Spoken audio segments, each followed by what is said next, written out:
The snow was falling fast, covering everything in white. Cold winds screamed across the broken land.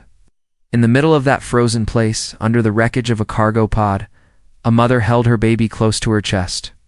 Her skin was purple and pale, her long fingers trembling as she pulled the thin blanket tighter around her child. Her name was Yelani. She was not human. She belonged to a peaceful alien tribe who lived near the edge of the galaxy, but peace had not saved her people. Had come 2 nights agloud, cruel, and hungry for slaves. They burned her village and took everyone. Yelani had run through the snow with her baby in her arms, not looking back. Now she was alone. The baby was barely breathing. His small body had stopped moving. His skin was turning blue. Yelani could feel that he was slipping away. She had nothing left to give him. No food, no warmth, no hope. But she had her voice. With cracked lips and frozen breath, she began to sing.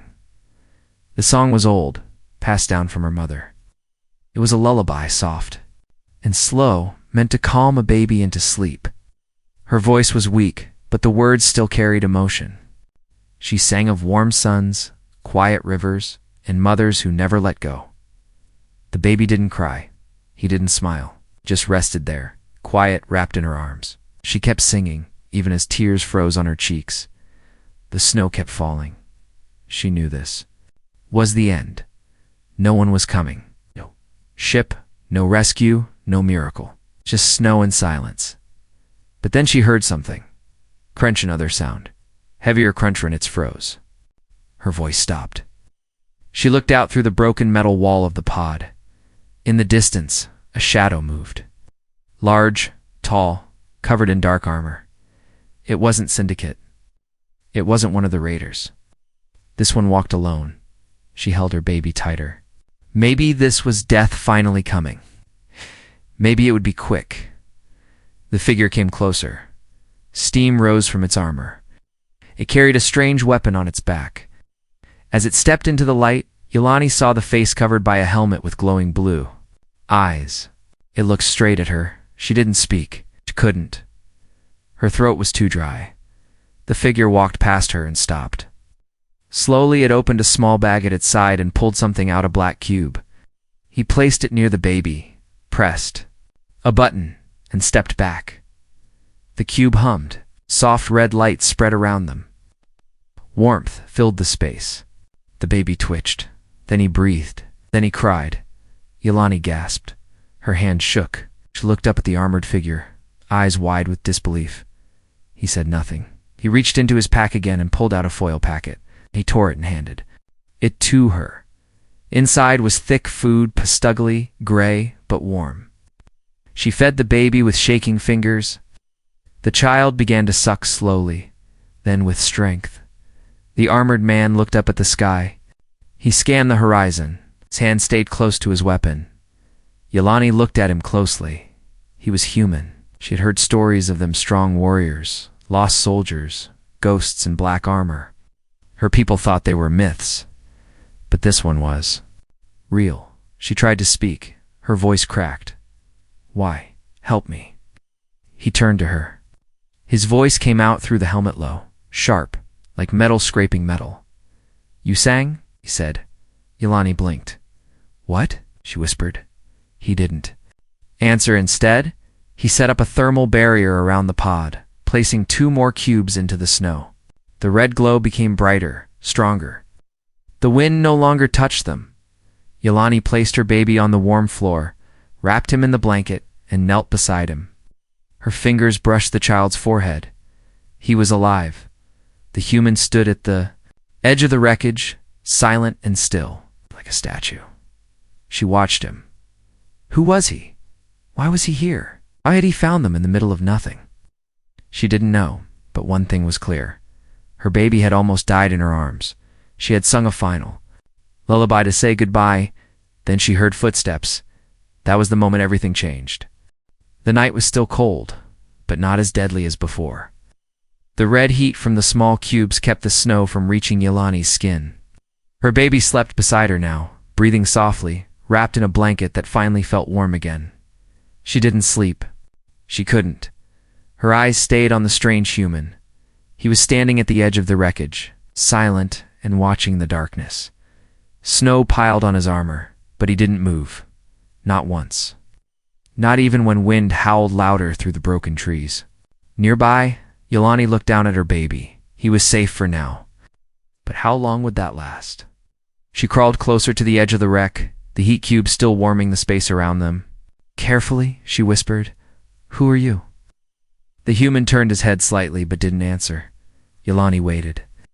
Her people were used to silence, but this human carried a silence that felt heavy, like he had seen too much.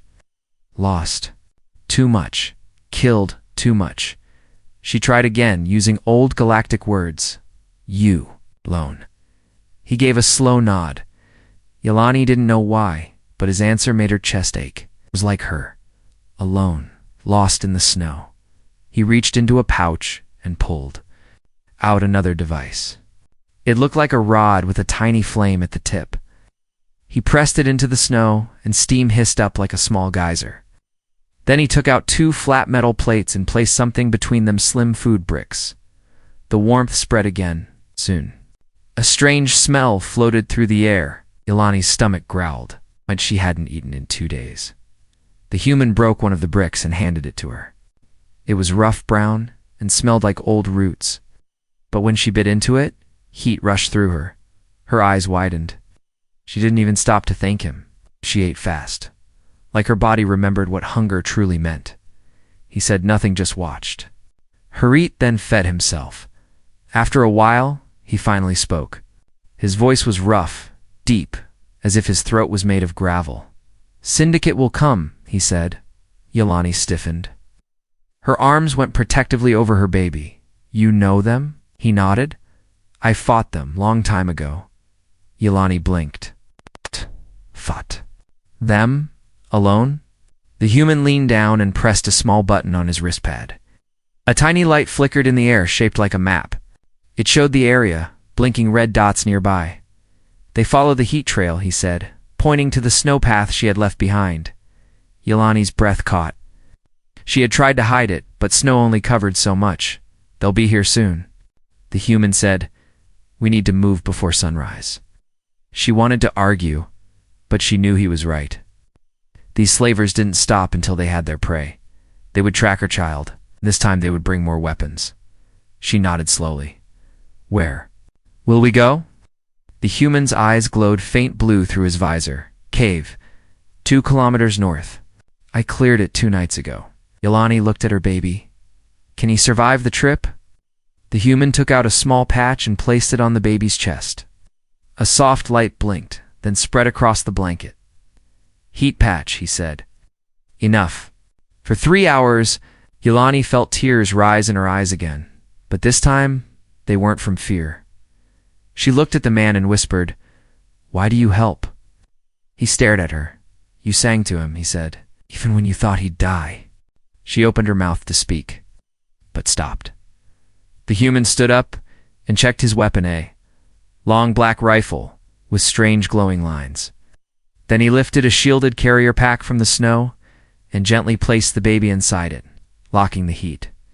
Yolani was surprised. He handled the child with care, not like a soldier, but like someone who had held life before and didn't want to let it go. Then he handed her a piece of metal. "Hold this. If something happens to Miran South, push the red button. A drone will come." She stared at it, confused. "You plan to die?" she asked. The human tilted his head.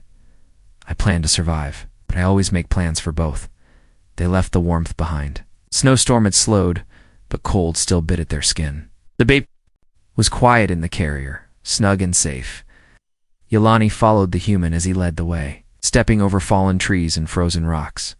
She didn't know where this would end, but she knew one thing now. This human, silent warrior with fire in his hands, had become her only hope.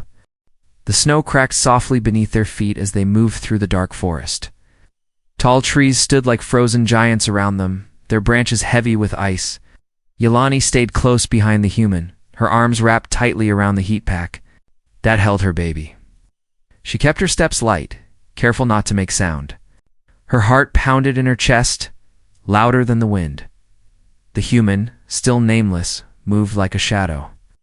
Every few steps, he paused, crouched, listened. His helmet glowed faint blue, scanning for signals. His weapon stayed ready in his arms. Yolani's legs ached, her fingers were numb, but she didn't complain. She had seen what happened to those who fell behind. The syndicate had no mercy. They were coming. They had to be. She had seen the red dots on his map. Too many, too close. Suddenly he stopped, raised one fist, signaling her to freeze. She dropped to her knees in the snow, holding her breath. The human didn't move. Then he turned his head slightly. Voices not human, not kind, raspy. Clicking sounds carried by the wind. Laughter, boots crushing snow. Metallic sounds from weapons being charged. Yolani's blood ran cold. The syndicate. Trackers were near the human, didn't speak. He simply moved, fast and silent, toward a ridge of rocks. Yolani followed. From the top, she could see them four. Syndicate hunters in black armor walking through the trees. Their faces were covered by masks, but their red eyes glowed in the dark. One of them held a scanner. It was blinking fast. They had her scent. She gasped quietly. The baby stirred in her arms. She froze, pressing the blanket closer. The human reached into his belt and pulled out something small and flat. He threw it into the snow behind them. It beeped once, then vanished into the ground. He turned to her and whispered the first words. She'd heard from him in hours. Noise trap.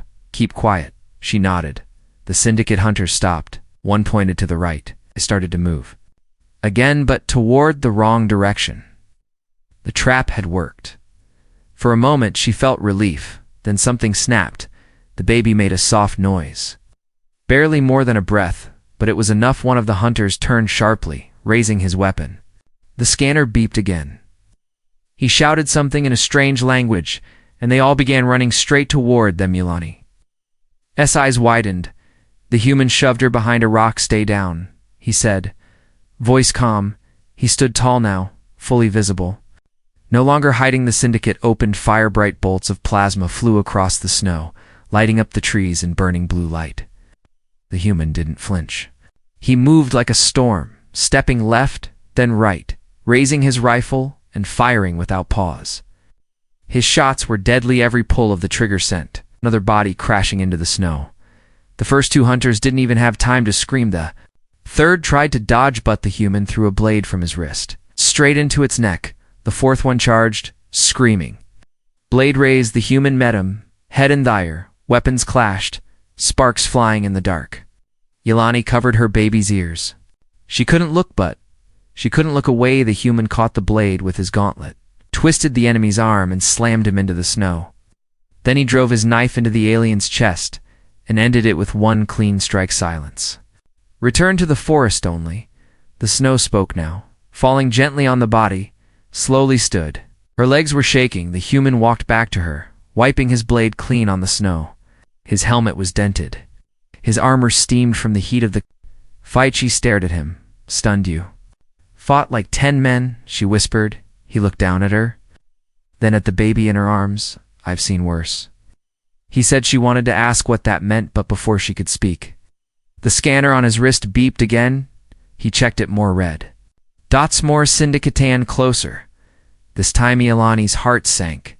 They just keep coming, she said. The human nodded once. They always do, he replied. Then he pointed ahead. Cave is 1/2 kilometer. We run now, she nodded.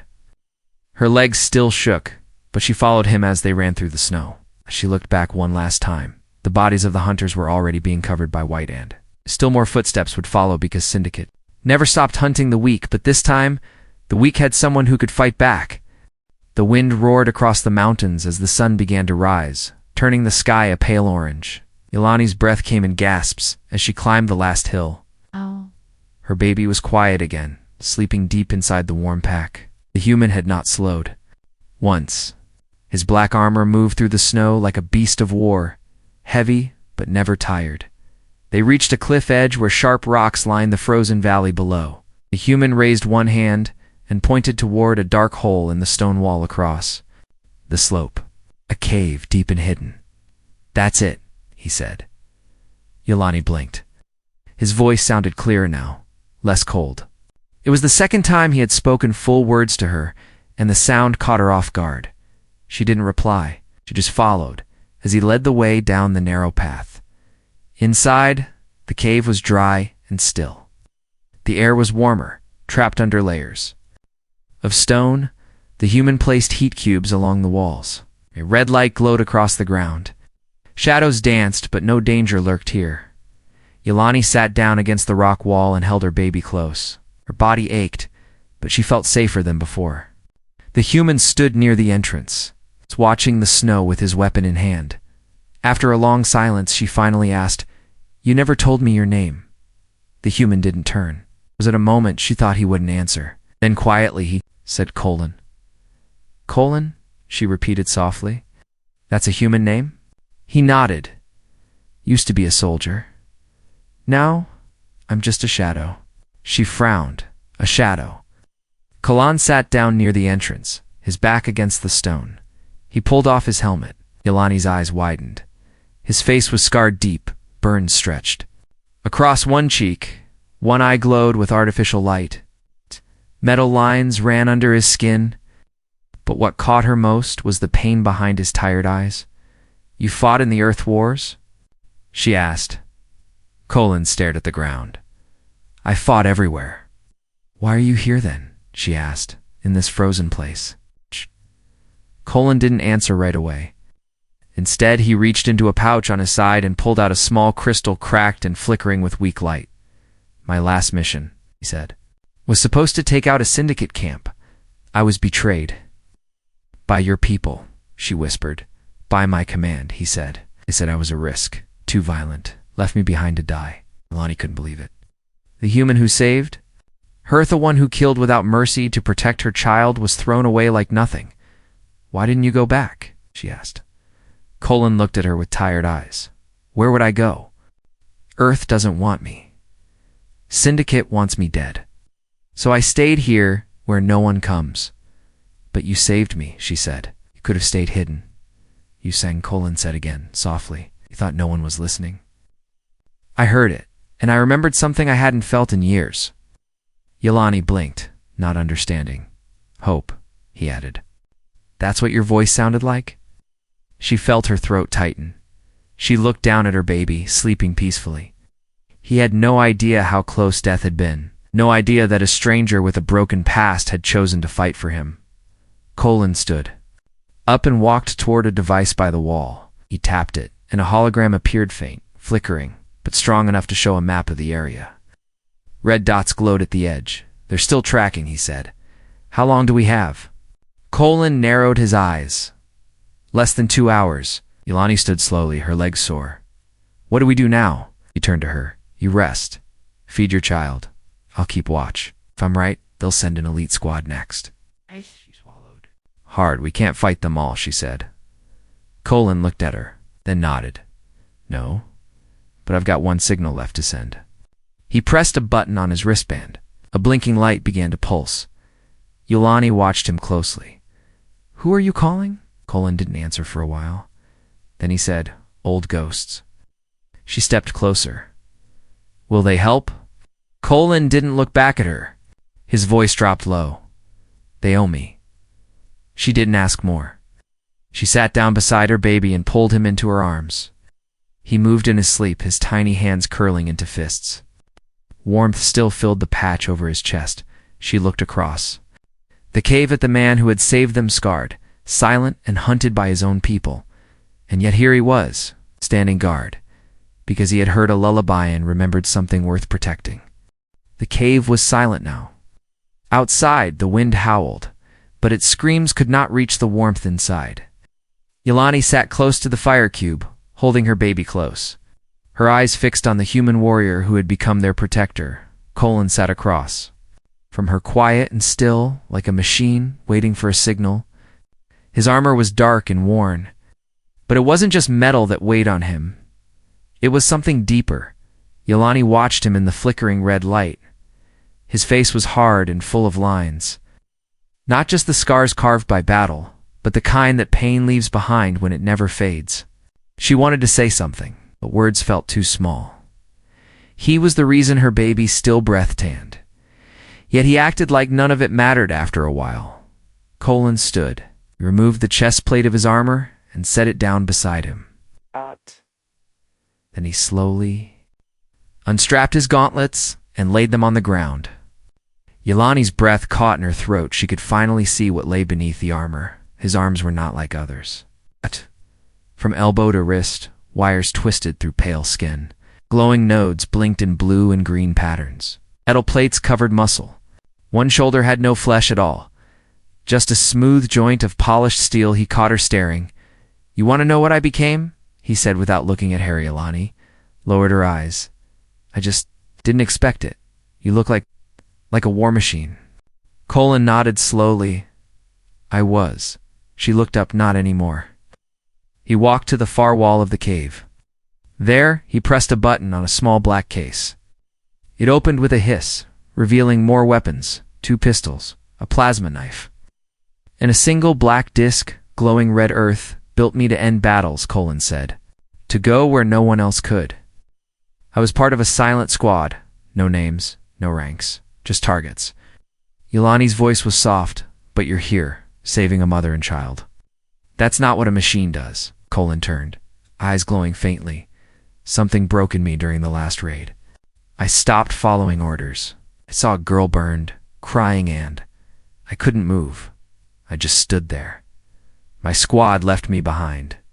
Said I was no longer useful." She stood slowly, holding her child tighter. "But you didn't stop. You didn't shut down. You came back. You're still alive." He gave a bitter laugh. "Only half." Yelani stepped forward. "You're more than that. I don't care what's under your skin. You carried my baby through the storm. You fed him, covered him with heat cubes when I had nothing.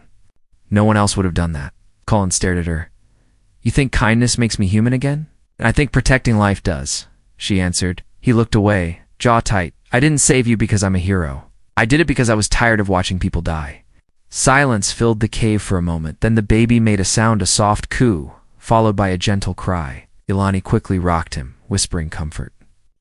Colin watched her closely, his eyes softening for the first time. "I had a sister," he said suddenly. "Long ago, she died during a colony attack. I was just a recruit then. I couldn't save her." Yelani paused. "She was small like him."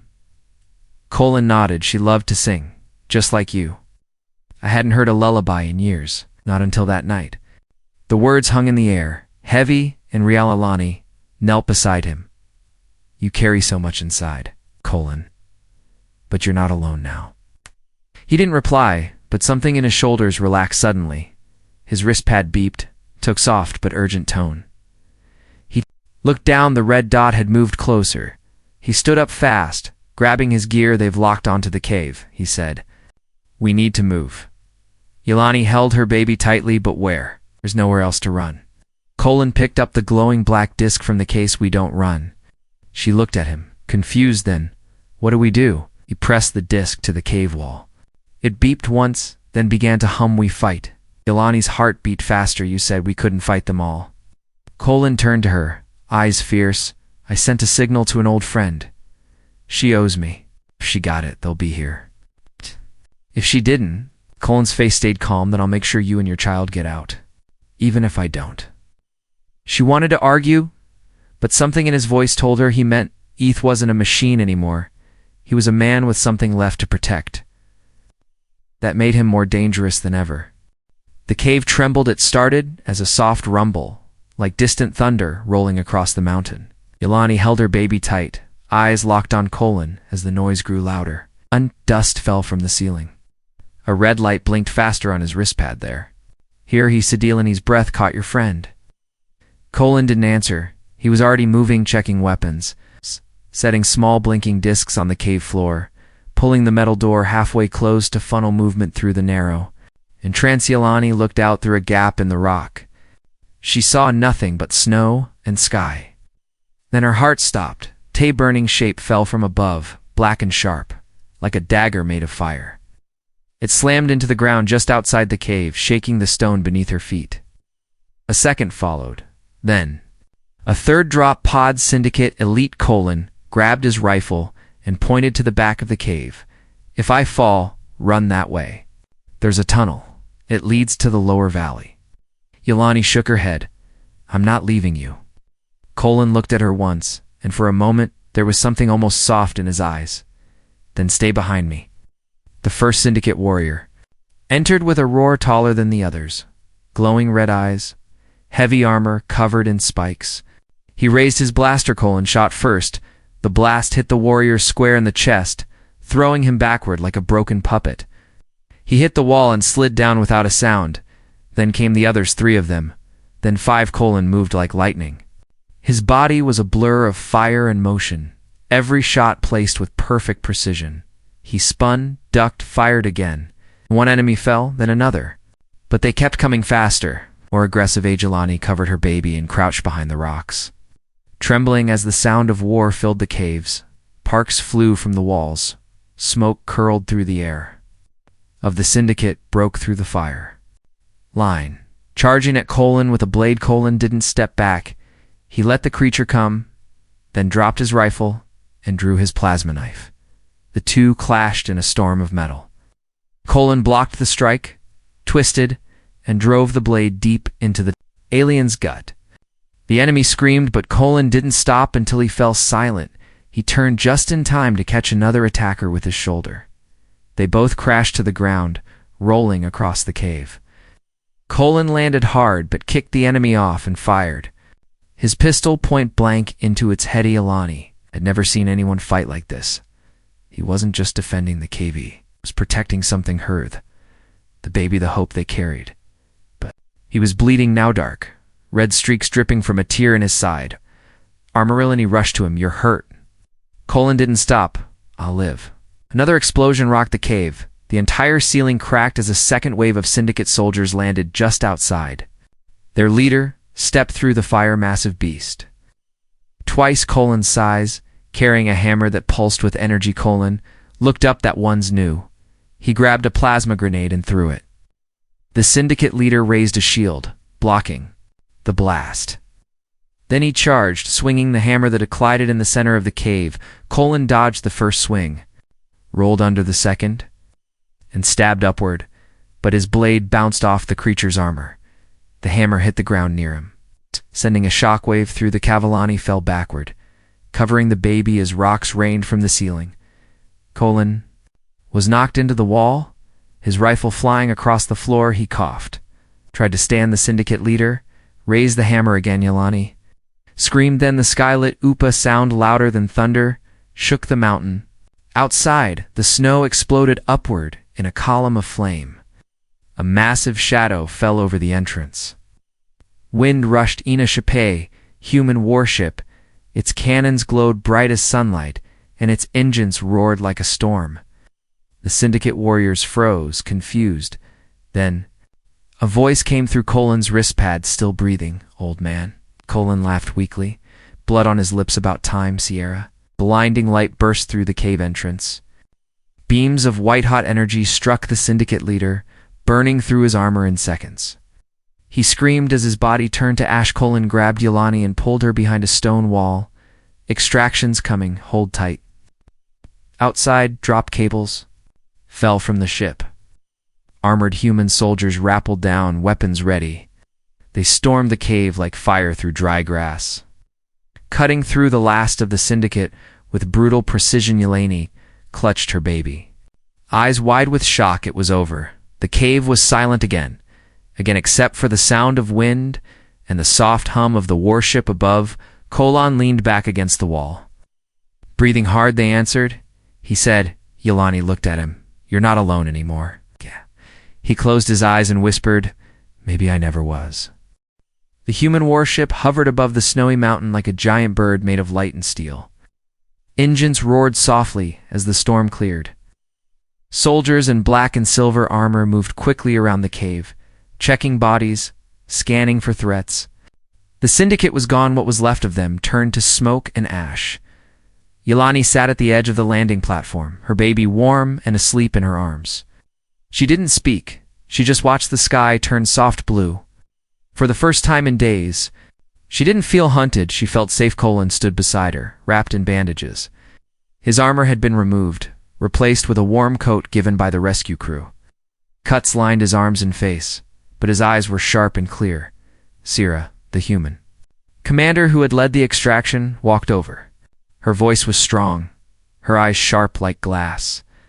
But she softened when she saw the child. "You're lucky," she said, kneeling beside Yelani.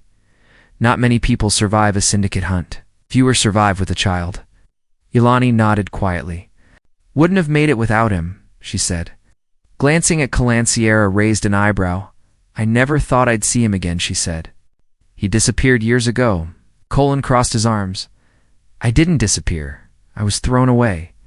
Sierra stood and looked at him. "I sent the ship because of who you were. I landed because of what you did."